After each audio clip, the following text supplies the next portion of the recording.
Good morning students.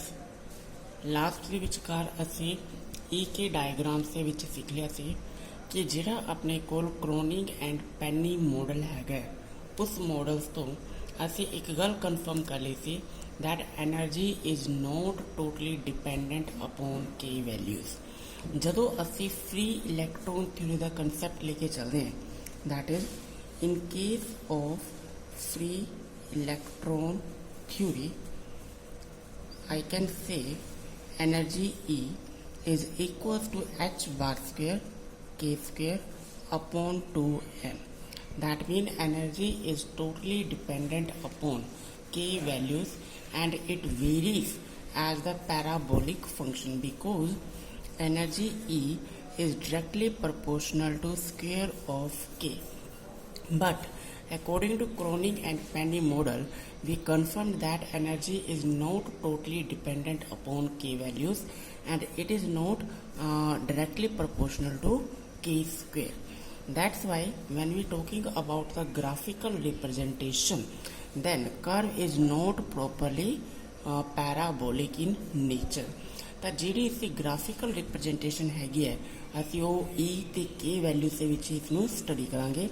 First is the EK relationship or EK curve। ਤਾਂ EK curve plot ਕਰਨ ਦੇ ਲਈ ਅਸੀਂ ਉਸੇ ਪੁਆਇੰਟ ਆਫ ਵਿਊ ਲੈ ਕੇ ਚੱਲਾਂਗੇ। ਸਭ ਤੋਂ ਪਹਿਲਾਂ ਅਸੀਂ ਐਨਰਜੀ ਤੇ K ਵੈਲਿਊਸ ਨੂੰ ਲੈ ਕੇ ਲਾਵਾਂਗੇ and from the knowledge of Brillouin-Jones we know that K values has plus and minus pi by a values in first region or first zone and plus 2 pi by a minus 2 pi by a in the second Brillouin zone। जे इसके विचकार मैं first values लेके चला that is of plus pi by a, तो इसी के according असी लेके चलिए minus pi by a values. तो सानू हुण इस दे विच पता लग गया कि energy totally dependent k square के ऊपर नहीं है according to Kronig and Penny model। This is from free electron theory। That means curve is not completely parabolic but it is slightly flat in nature। Then I can plot the curve like that। In this case what happened, let us suppose at this value E is maximum and this point is of 0 where K is 0, then curve is slightly flat like that। Okay, that means it is not completely parabolic in nature। ਤੇ ਹੁਣ ਤੁਸੀਂ ਇਸ ਨੂੰ ਅਸੀਂ simple ਵੇ ਨਾਲ ਲਿਖ ਸਕਦੇ ਹਾਂ that is EK curve। ਇਸ ਤੋਂ ਬਾਅਦ ਅਸੀਂ ਇੱਕ ਹੋਰ ਡਿਸਕਸ਼ਨ ਕੀਤੀ ਸੀ that is of group velocity and group velocity is Vg, that is basically the velocity of electron in the band is equals to 1 upon h bar into dE by dk। ये ਜਿਹੜੇ curves मैं plot करवा रहा इन्हां दी understanding बहुत बहुत important है, ठीक है, क्योंकि असी बुक्स के विच सीधा तुसी कर्व देख लोगे पर तुहानूं एक्चुअल च पता नहीं लगेगा कि ये किस तरीके नाल रिलेशन हुई है, किवें कर्व ड्रॉ हुए हैं। तो इसी पॉइंट ऑफ व्यू असी दोबारा तो एक होर कर्व लेके चलने हैं, पर यह कर्व हुण सानूं किसे विच प्लॉट करना है that is in group velocity versus k values. हुण सपोज करो ये अपने को रिप्रजेंट कर रहा v g along y axis, that is the group velocity of electron versus k values same as we have taken here pi by a. Similarly I can take this value is plus pi by a and this value is of minus pi by e। ਹੁਣ देखो ਜਿਹੜੀ group velocity हैगी है that is dE by dk, तो dE by dk की है rate of change of energy with respect to k values. तो simple असी इस कर्व तो कह सकते हैं इस कर्व की जी स्लोप है, क्योंकि E वर्सिस k वैल्यूज के विच कर्व आ रहा है E वर्सिस k। तो जी सी स्लोप है वही बेसिकली रिप्रजेंट करेगी the value of group velocity that is dE by dk। हम देखो जो असी ग्रुप वेलोसिटी ग्राफ प्लॉट करना है तो उससे सानू की चाहिए ने पॉइंट्स।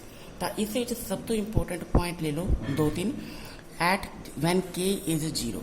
जो k 0 होएगा तो साफ पता लग रहा है ग्रुप वेलोसिटी भी की होएगी 0 होएगी। क्लीयर है पॉइंट इतों तक। दूजी गल हुण असीं क्या सी कि ये अपने कोल जिहड़ा कर्व है ये इस पॉइंट से ऊपर की आ रहा है फ्लैट, इस पॉइंट से भी की आ गया फ्लैट।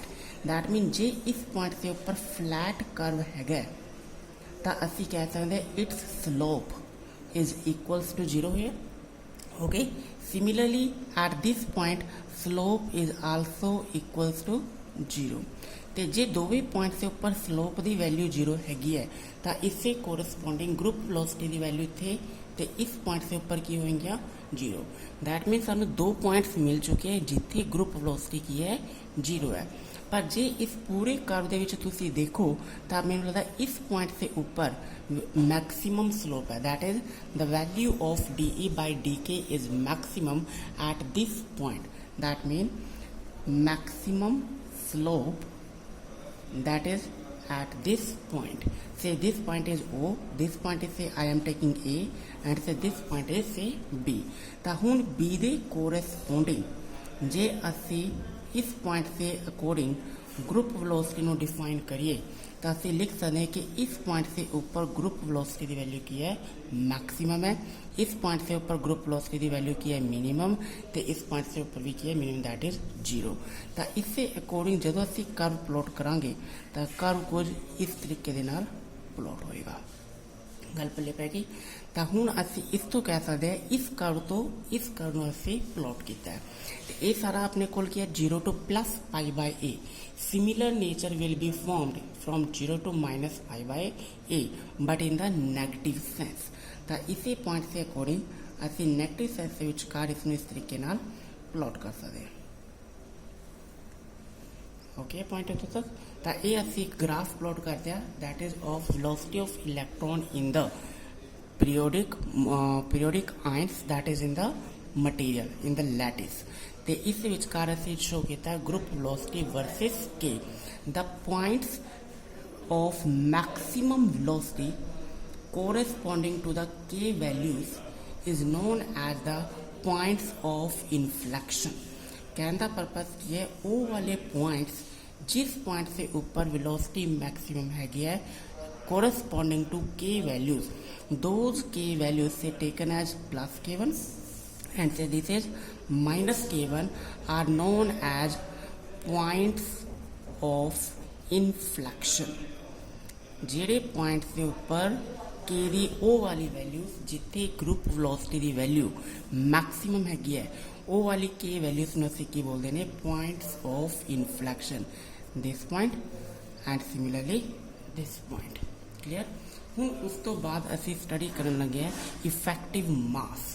इफेक्टिव मास का रिलेशन असी ऑलरेडी ड्राइव कर लिया सी। That is effective mass of electron me* is equals to h² divided by d2e upon dk²। हुण तुसीं देख सकते हो इत्थे दोबारा तो रोल किसका आ रहा अपने कोल स्लोप का। That is double differentiate of ED/DK। That mean जिहड़ा अपने कोल ये वाला फैक्टर हैगा इसनूं असीं लिख सकते हैं d/dk ऑफ DE/DK। हुण इसके अकॉर्डिंग असीं शो करांगे इफेक्टिव मास नूं। सेम इसी नेचर नूं मैं थले तक लेके आ रहा। Clear. And say this is the के कर्व के axis versus the effective mass of electron that is me*। Is it clear. हुण देखो जिथे अपने कोल पॉइंट्स ऑफ इन्फ्लेक्शन है वो वाले पॉइंट्स में मैं इतने लेके आ रहा। That is the values +k1 and minus of k1 and the values corresponding to +π/a and the values corresponding to -π/a। That means this is +π/a, this is -π/a। ਹੁਣ सब तो इंपोर्टेंट चीज़ की है सानू पॉइंट्स लभदे ने ताकि असी प्लॉट कर सकीए कर्व बिटवीन ऑफ इफेक्टिव मास। हुण इस पॉइंट से तुसी दोबारा देखो जिथे के दी वैल्यू की है 0 हैगी है। जिस पॉइंट से ऊपर के दी वैल्यू 0 होएगी तो तुसी इस कर्व को ध्यान नाल देख सकते हो। दैट मीन इफेक्टिव मास की वैल्यू कोई कॉन्स्टेंट फैक्टर आऊगी when k approaches to 0 because this is double differentiation। ਹੁਣ ਇਹ ਅਸੀਂ ਵੈਲਿਊ ਮੰਨ ਲਓ ਇਸ ਪੁਆਇੰਟ ਦੇ ਉੱਪਰ ਕਿਤੇ ਵੀ ਅਸੀਂ ਕੱਟ ਕਰਦੇ ਆ ਜਿੱਥੇ ਅਸੀਂ कहते हैं कि इफेक्टिव मास की वैल्यू की है कॉन्स्टेंट वैल्यू है। Is it clear? एक पॉइंट अपने को मिल चुका। दूजे पॉइंट जिथे असी कहा कि अपने को स्लोप की है 0 दैट बिकम्स फ्लैट। ओके, या उससे पहला लेके आने जिथे मैक्सिमम स्लोप हैगी है at the points K1 and K2 when this slope is maximum that mean एक ही हो गया फैक्टर कॉन्स्टेंट हो गया क्योंकि असी कहते हैं कि फैक्टर जिन्ना होना सी मैक्सिमम हो गया। जो असी कहते हैं कि फैक्टर मैक्सिमम कॉन्स्टेंट हो गया तो कॉन्स्टेंट का डेरीवेटिव की होएगा 0। जे ये पूरा फैक्टर 0 होएगा तो इस पूरा फैक्टर 0 हो गया something divided by 0 that approach to infinity mean to say at points K1 plus K1 and minus K1 which are the points of inflection the effective mass approaches to infinite। तो इस point से according ये curve कुछ इस वे नाल जाएगा।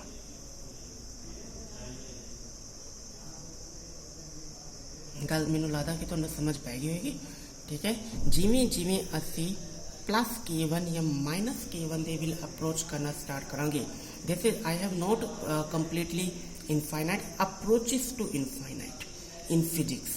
Okay, तो असी कहते हैं कि इस पॉइंट से ऊपर ए मैक्सिमम होएगा दैट इज इनफाइनाइट। हुण जे इसी पॉइंट से अकॉर्डिंग असी लेके चलिए plus pi by a and minus pi by a तो plus pi by a minus pi by a दे ऊपर ध्यान नाल देखो इस पॉइंट से पता लगता है दोबारा तो अपने कोल जी स्लोप है उसकी वैल्यू की सी दैट इज 0 तो जे स्लोप 0 सी तो उसके अकॉर्डिंग दोबारा तो असी जिवें कंसैप्ट किया कि इत्थे अपने कोल कॉन्स्टेंट इफेक्टिव मास है तो इसके अकॉर्डिंग फिर दोबारा तो असी लिख सकते हैं कि at plus pi by a at minus pi by a the values of effective mass is constant.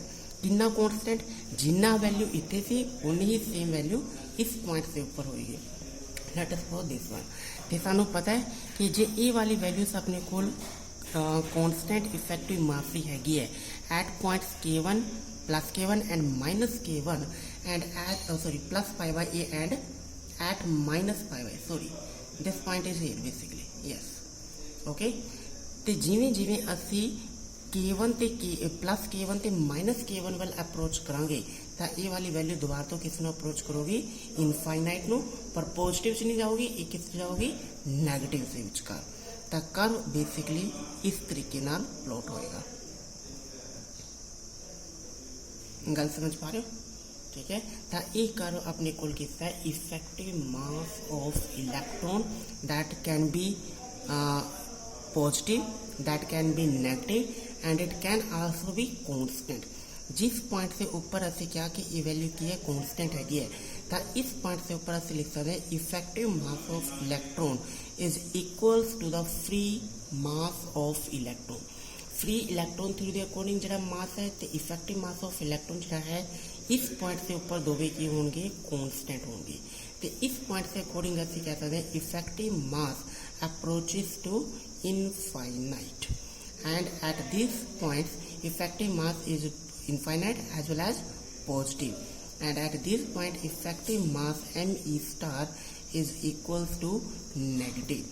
that mean असी ये गल पहला भी कर चुके हैं कि जदों असी कहने बॉटम दे ऊपर at the bottom of the energy band effective mass approaches to positive and at the top of the energy band effective mass of electron approaches to negative and at these points where k value is 0 effective mass is equals to the free mass of electron free electron mass। Okay, तो इस तो मैं लगता कि तुहानू concept clear होंगे कि graph की रिप्रजेंट करते हैं तो किवें असीं ग्राफ्स नू प्लॉट कीता है।